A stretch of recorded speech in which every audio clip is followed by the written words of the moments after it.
역대기 상해 또 역대기 하까지 굉장히 중요한 말씀들이 많이 있지만 저는 오늘 역대상 15장 29절을 요절로 삼았습니다. 이때 당시에 다윗은 이스라엘 전체를 다스리는 왕이었습니다. 왕의 지위, 체면, 왕의 권위는 아무리 강조해도 지나침이 없을 것입니다. 다윗 역시 한 인간이기 때문에 왜 그러한 것을 모르겠습니까? 그런데 그동안 오벳 에돔의 집에 있었던 언약궤를 다윗 궁 안으로 모셔오는데 그때 다윗의 모습은 정말 어린아이 같이 천진난만했습니다. 요즘은 속옷이 굉장히 단단하고 또 뭐 이렇게 고무 밴드가 들어있어서 그렇잖아요. 옛날에는 속옷이 그렇지 않았습니다. 너무 격렬하게 춤을 춘 나머지 겉옷은 물론이고 속옷까지 벗겨졌습니다. 그걸 본 아내 미갈이 다윗을 이렇게 놀리는 또 업신여기는 그런 마음을 가졌다는 내용이 오늘 요절입니다. 두 사람이 딱 대비가 되죠. 오늘 제목을 보십시오. 하나님께 찬양과 영광의 진심인 다윗입니다. 결국 언약궤를 모시고 아들 때 솔로몬에 이르러서 하나님의 성전을 완공하게 됩니다. 그 목적이 어디에 있습니까? 하나님께 영광 돌리는 것에 목적이 있습니다. 사무엘상부터 열왕기서 그리고 역대상하로 쭉 이어지면서 아마 가장 많이 등장하는 주제 중에 하나가 성전일 것입니다. 그런데 오늘날은 솔로몬이 지었던 성전이라든지 헤롯이 지었던 예루살렘 성전이 존재하지 않습니다. 이 성전은 예수 그리스도의 몸을 표상할 뿐만 아니라 하나님의 자녀된 저와 여러분들이 하나님께 예배하는 것에 목적이 있습니다. 우리 예빈 모든 성도님들도 다윗처럼 하나님께 찬양하고 영광 돌리는 것에 진심이 되어지는 은혜가 넘치게 되기를 주님의 이름으로 축원합니다. 무엇의 진심입니까?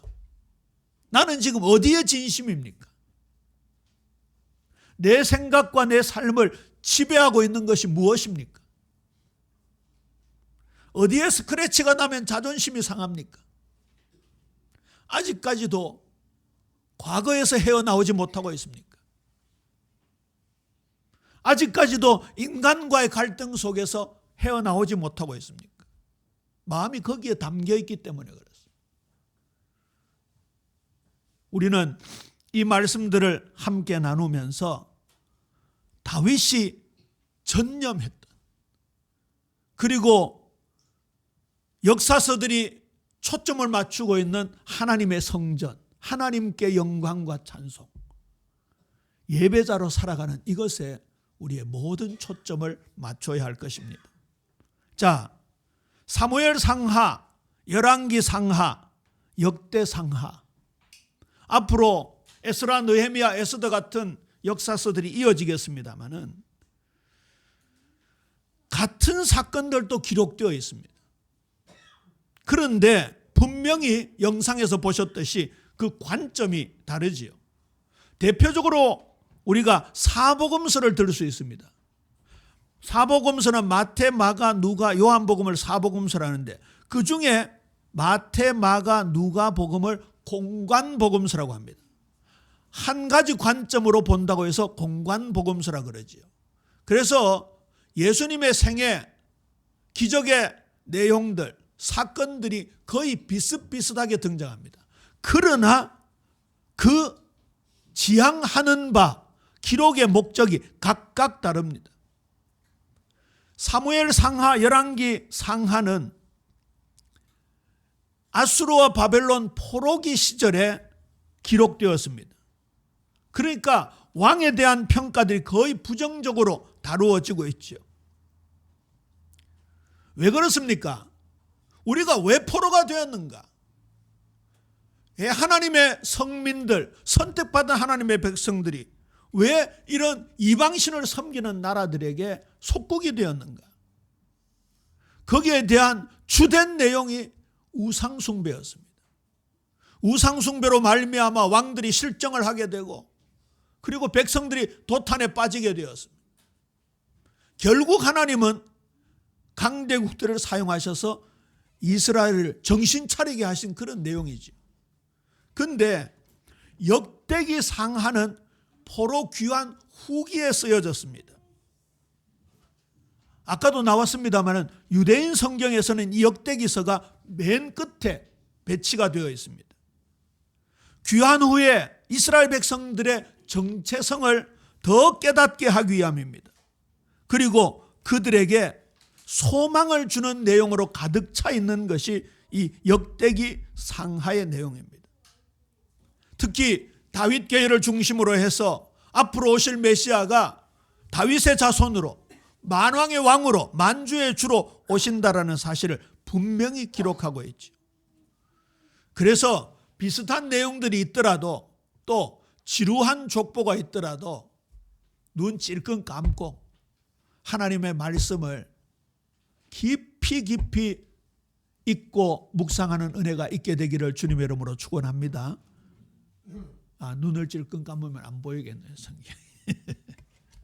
무슨 말인지 알겠죠? 말씀을 다 대충 지나가지 말고요.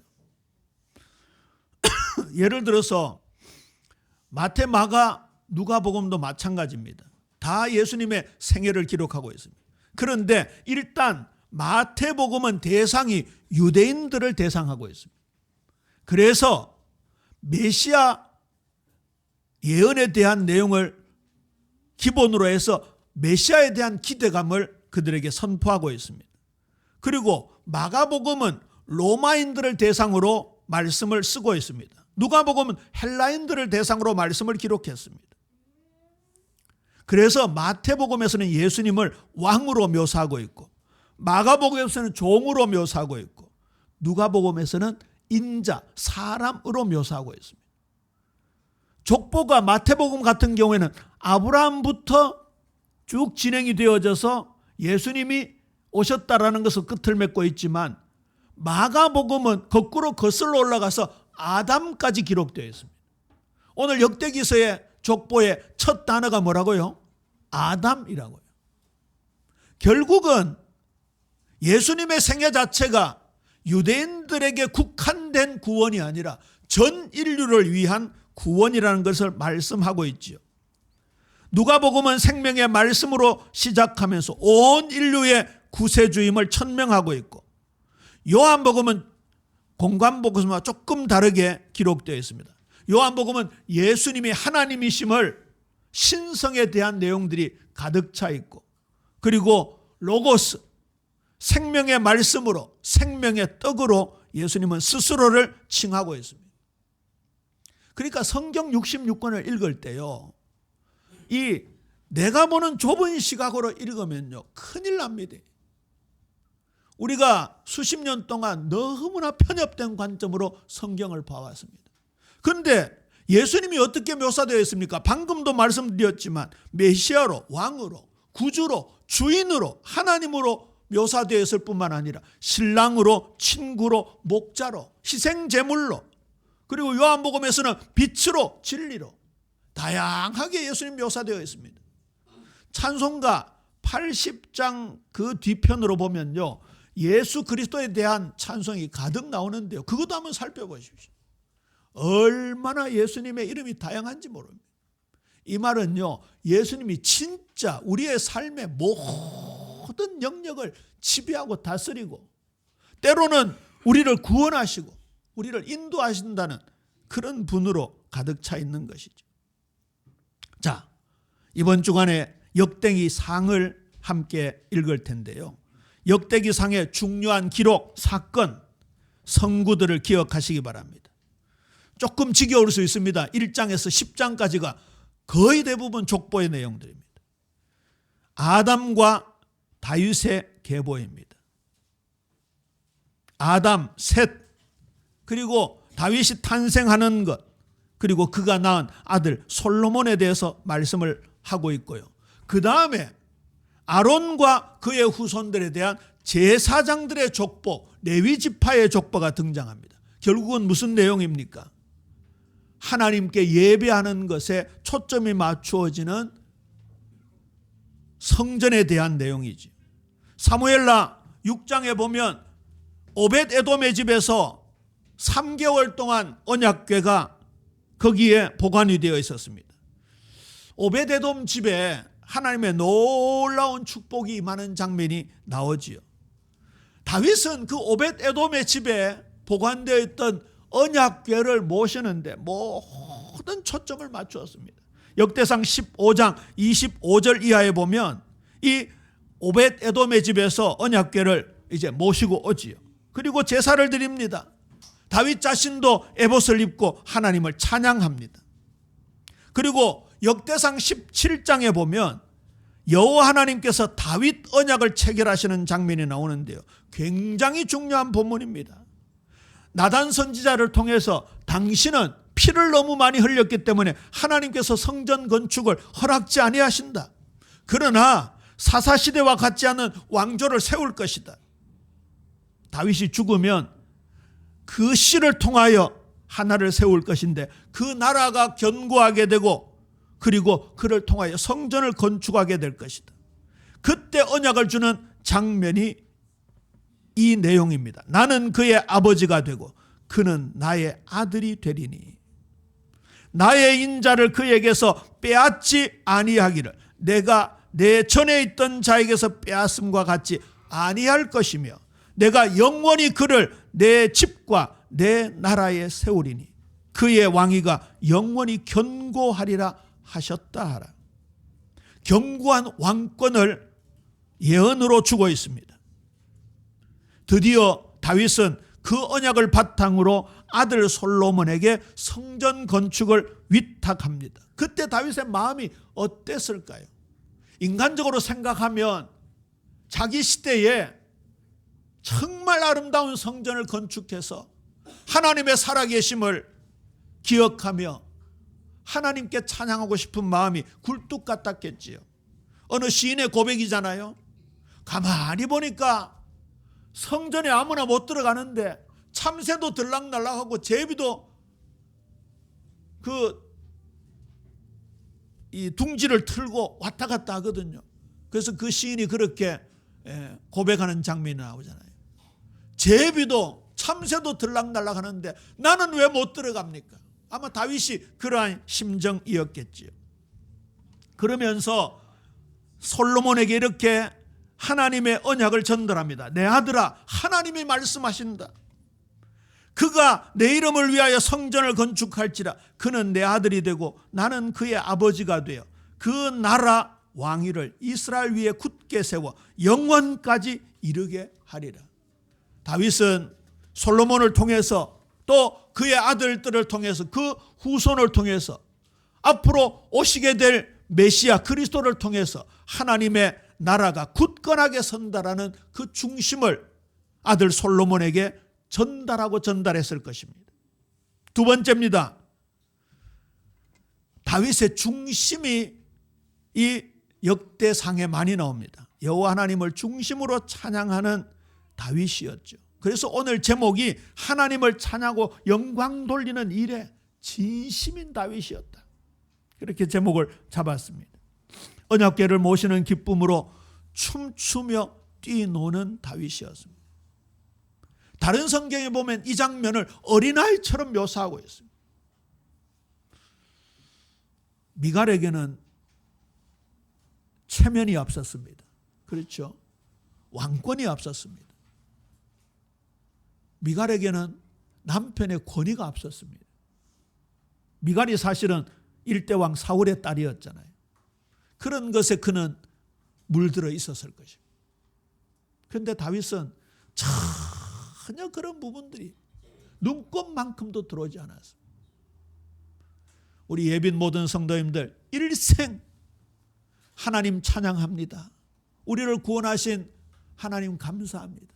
나를 위해 것을 내려놓으신 우리 주님 예수님 사랑합니다. 온 몸과 영과 혼을 다드려 주님을 사랑하고 찬양하는 일생이 되어지게 되기를 주님의 이름으로 축원합니다. 성전의 진심이었던 사람 다윗은 찬양 대장 아삽을 임명한 후에 하나님께 감사하고 찬양하는 내용이 역대상 16장 7절에서 36절까지 굉장히 장문으로 이루어집니다.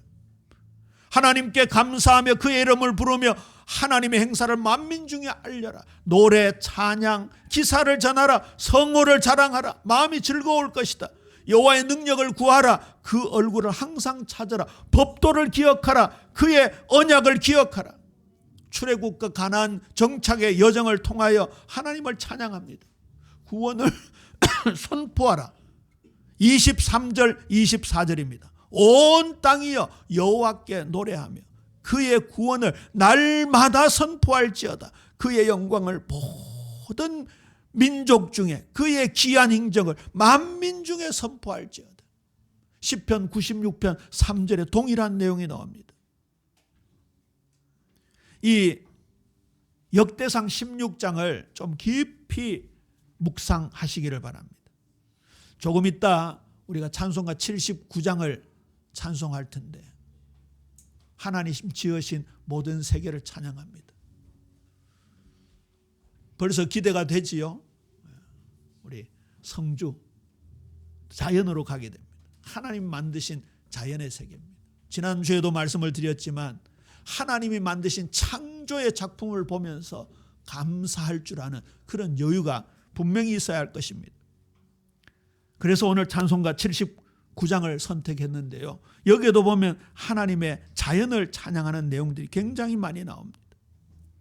역대상 16장 34절입니다. 여호와께 감사하라. 그는 선하시며 그의 인자심 영원하미로다. 시편 136편 전체에 이 내용이 도배가 되어 있습니다. 36절입니다. 여호와 이스라엘의 하나님을 영원부터 영원까지 송축할지어다. 이스라엘 백성들이 함께 모두 아멘하며 하나님을 찬양했습니다.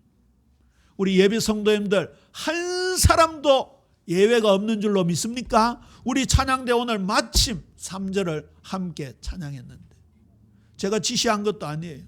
온 백성들이 함께 찬양해요. 근데 찬송을 가만히 들어보니까 찬양대 수준이 높지만 우리 성도님들 찬송 수준도 얼마나 높은지 참 더 감격이 되어지는 거죠. 자주 그런 컨셉으로 하면 좋겠습니다. 성전 건축 준비를 마친 후에 여호와 하나님께 또 송축합니다. 역대상 29장 10절에서 19절입니다. 성전 건축에 필요한 모든 것을 준비한 이후에 온 회중 앞에서 다윗이 여호와를 송축하여 이르되 우리 조상 이스라엘의 하나님 여호와여 주는 영원부터 영원까지 송축을 받으시옵소서. 주권이 하나님께 있습니다. 주권을 찬양합니다. 부귀가 주님으로부터 나옵니다. 만물의 주제이십니다. 권세와 능력이 크고 강하게 하심이 주님께 있습니다. 고백하고 있습니다. 14절입니다. 나와 내 백성이 무엇이기에 이처럼 즐거운 마음으로 드릴 힘이 있었나이까. 모든 것이 주께로 말미암았사오니 우리가 주의 손에서 받은 것으로 주께 드렸을 뿐이니이다. 우리가 하나님께 헌신할 때, 하나님께 헌물할 때, 하나님께 헌금을 드릴 때 이 중심이 있어야 할 것입니다. 내가 벌었으니까 내 거다. 이게 아니잖아요. 하나님이 주신 것인 줄로 믿습니까? 왜 그렇습니까? 오늘 아침 눈 뜬 게 하나님이 생명을 주셔서 눈을 뜬 겁니다. 하나님이 우리에게 하나님의 생명, 그 영원한 조회, 영생을 주시기 위해서 예수님을 이 땅에 보내주셔서 예수님 안 오셨으면 우리가 그 생명 어찌 얻을 뻔했습니까? 여러분, 불신자와 신자의 차이가 어디에 있다고요? 하나님의 형상이 있느냐 없느냐 그게 아닙니다. 그거는 신학적으로 틀린 거예요. 하나님의 형상 닮은 약속의 사람은 그건 틀린 찬송이에요.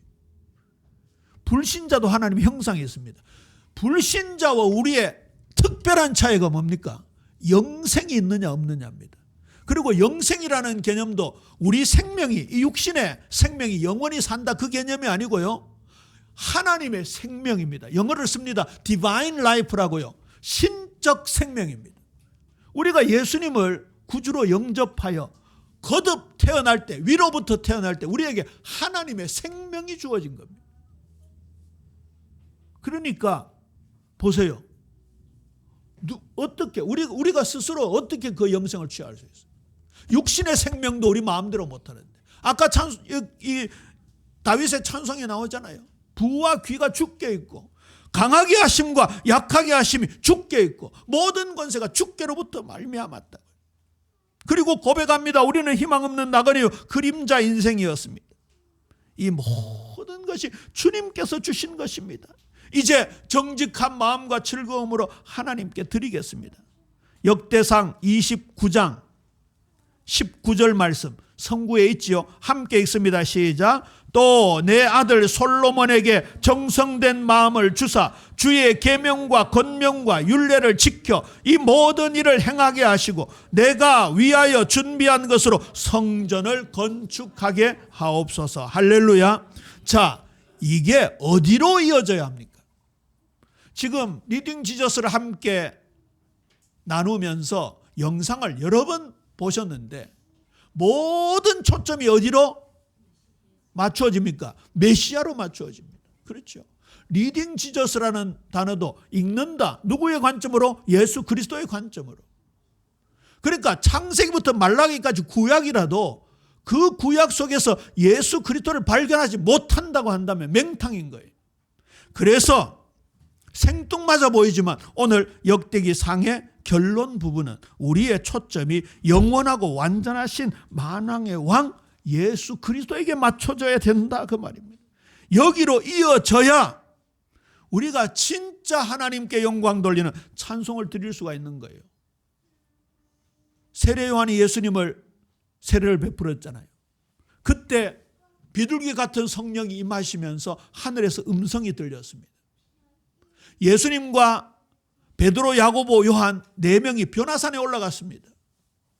모세와 엘리야가 변화산에서 예수님과 함께 변화된 모습이 보였습니다.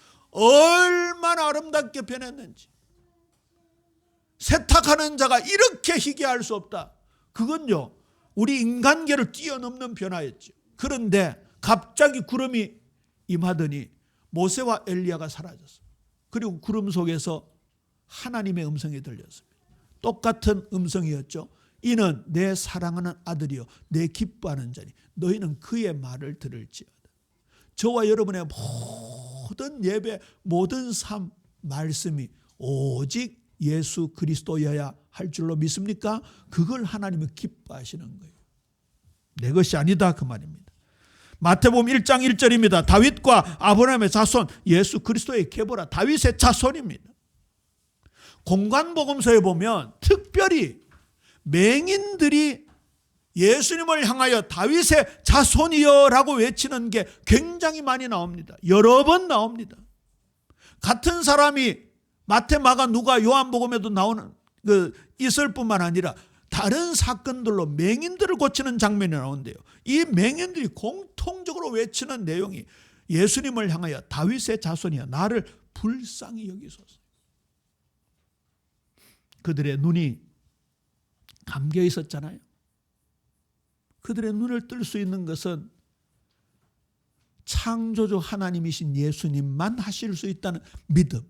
그리고 나사렛 예수가 당시에 이단으로 정죄를 당하기도 하고 때로는 환영을 받지 못하는 존재였지만 그들에게는 메시아로 믿어졌던 것이죠.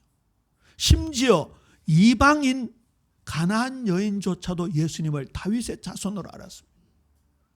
성경을 죄다 외우는 서기관 바리새인들, 종교 지도자 제사장들도 예수님을 알아보지 못했는데 귀신 들린 딸을 데리고 있었던 그 가나안 여인이 예수님을 메시아로 알아봤습니다. 첫 번째 대목이 마태복음 15장 22절에 나오는데요. 우리 이 가나안 여인의 고백을 외침을 함께 읽을까요? 시작. 주 다윗의 자손이여 나를 불쌍히 여기소서. 내 딸이 흉악하게 귀신 들렸나이다. 예수님이 엉뚱한 말씀을 하십니다. 나는 이스라엘 집에 잃어버린 양 외에 다른 데로 보내심을 받지 아니하였노라. 그러니까 이 여자가 무릎을 꿇고 엎어집니다. 주여, 저를 도우소서. 우리를 도와주소서. 아까 그 말씀을 하셨기 때문에 이렇게 또 말씀합니다. 자녀의 떡을 취하여 개들에게 던짐이 마땅하지 아니하니라. 주여 올소이다만 너무나 놀라운 고백입니다. 우리의 고백이기를 원하면서 함께 읽습니다. 시작. 주여 올소이다마는 개들도 제 주인의 상에서 떨어지는 부스러기를 먹나이다. 예수님은 간혹 테스트를 하십니다. 오병이어 기적 나올 때도 이 많은 사람들을 어떻게 먹이겠느냐라고 질문하신 것은 그들을 시험하기 위함이다. 테스트하기 위함이다. 그렇게 되어 있죠. 아마 이 여인에게 예수님은 그 믿음을 테스트하셨을 것입니다. 그러니까 예수님이 정답을 얘기하시잖아요. 여자여 내 믿음이 크도다. 내 소원대로 되리라. 그때부터 그의 딸이 나으니라. 할렐루야. 이런 놀라운 변화의 역사, 진짜 치유의 역사 우리에게 주어져야 할 것입니다. 누가복음 4장 18절에서 19절 메시아로 오시는 예수님에 대해서 이사야서 61장 인용하면서 예수님이 직접 말씀하시는 장면입니다. 주의 성령이 내게 임하셨으니 이는 가난한 자에게 복음을 전하게 하시려고 내게 기름을 부으시고 나를 보내사 포로된 자에게 자유를, 눈먼 자에게 다시 보게 함을 전파하며 눌린 자를 자유롭게 하고 주의 은혜의 해를 전파하게 하려 하십니다. 그러니까 아마 맹인들이기 때문에 그동안 제사장들을 통하여, 서기관들을 통하여, 바리새인들을 통하여 뭔가 예배 집전하는 곳에 들어갔겠지요.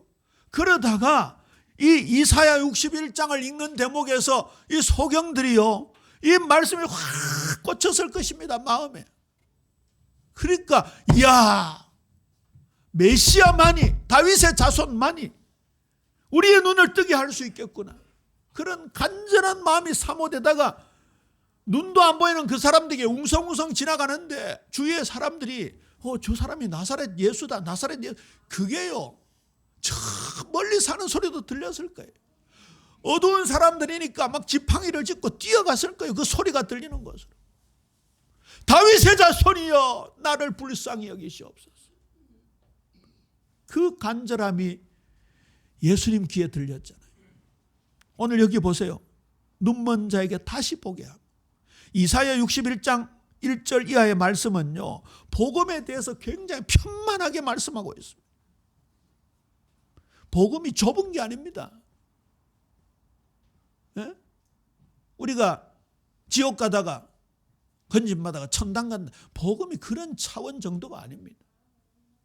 우리의 복음은요, 진짜 예수님의 이름이 그렇게 다양하게 많듯이 이 사무엘 상하, 열왕기 상하, 역대 상하를 다른 관점으로 기록했듯이 마태, 마가, 누가, 요한복음, 사복음서를 각각 저자가 또 다른 관점에서 기록했듯이 우리 예수님은 그야말로 필설로 형용할 수 없는 그런 분입니다. 우리가 무엇에 눈이 감겨 있습니까? 제가 언제 그 말씀 드렸잖아요. 이거 글자 모르는 걸 문맹이라 그래요. 문맹. 컴퓨터 모르는 걸 컴맹이라 그럽니다. 그거 오래된 말이죠. 이거 폰 모르는 걸 뭐라고요? 폰맹이라고 합니다. 폰맹. 이 폰 안에도 얼마나 기능이 많은지. 아직 여러분 아마 1000분의 1도 사용하지 못하고 있을 거예요. 요즘 무슨 맹이 있는지 아십니까? 챗맹이라고 있습니다. 처음 들어보지요?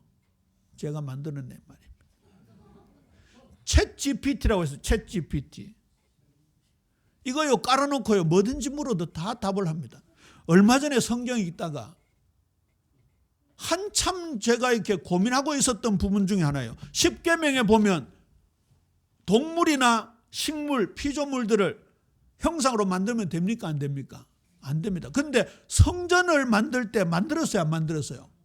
꽃도 만들고, 그렇죠? 석류꽃도 만들고, 송아지 만들어서 바다를 만들고, 그 물두멍을 만들고. 그래서 제가 챗 GPT에 물어봤어요. 십계명에서는 동물이나 이 피조 세계를 만들지 못하는데 왜 성전 만들 때는 그런 거 만들었냐 물었더니 좋은 질문입니다 하면서 답을 하더라고요. 좋은 질문. 그리고 답이요. 십계명에서 금한 거는 우상 숭배의 대상이기 때문에 만들면 안 되지만 이거는 하나님께 영광 돌리니까 만들면 된다면서 성경 여러 곳, 논문 여러 곳을 인용해가지고 답을 주더라고요. 그 다음에 제가 평소에 궁금했던 거예요. 이스라엘 백성들이 출애굽하면서 광야 40년을 지냈잖아요. 먹을 게 있었어요? 없었어요? 없었어요. 그래서 하나님 만나를 주셨잖아요.